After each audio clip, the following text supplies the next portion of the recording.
Buongiorno a tutti. Welcome everybody. Welcome to RPM, the house of servicing, repairs and modifications. And welcome to our YouTube channel.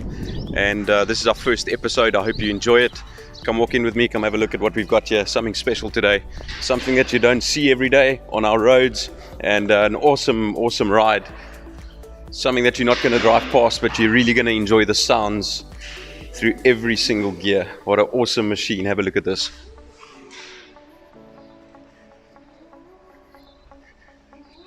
Ferrari Testarossa. Beautiful car we have here. If you can just pan across the car there.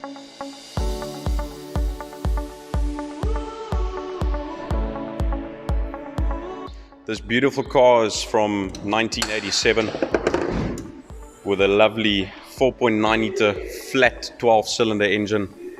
It's not the most powerful engine, but for its day, 290 kilowatts at about 4,500 RPM, weighing about 1.5 tons. Beautiful car.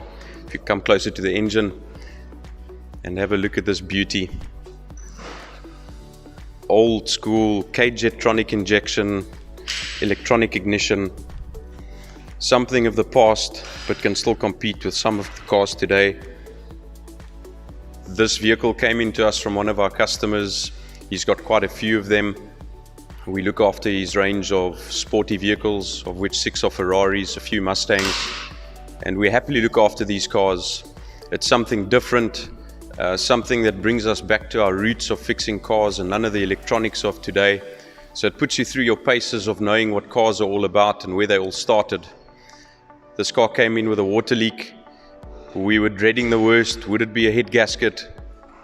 And to take this motor out is not an easy task like today where you take the nose off. It's something a little bit more difficult. And it's not the smallest of engines to take out either. But luckily, it was just a water leak on one of the hoses, all the way on top, right at the back of the engine.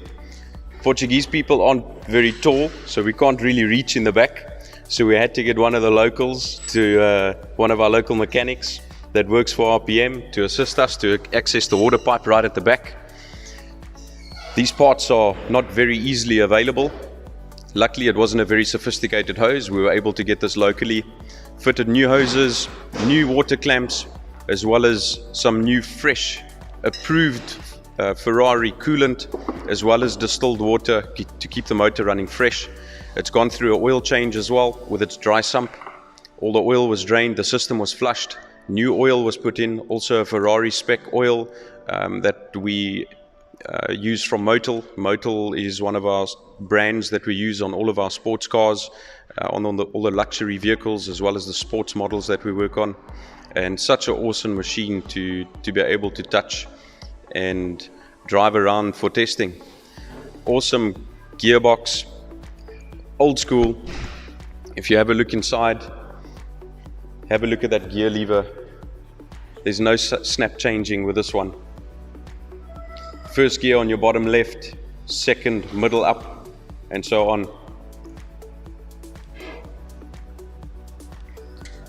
I think it's time to start it up, and hopefully the sound does it some justice.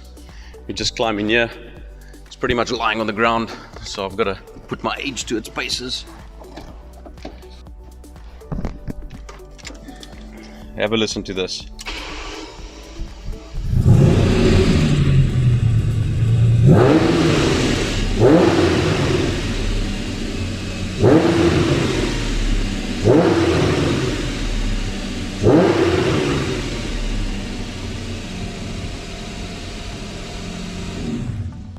And for those of you wondering, the engine is warm.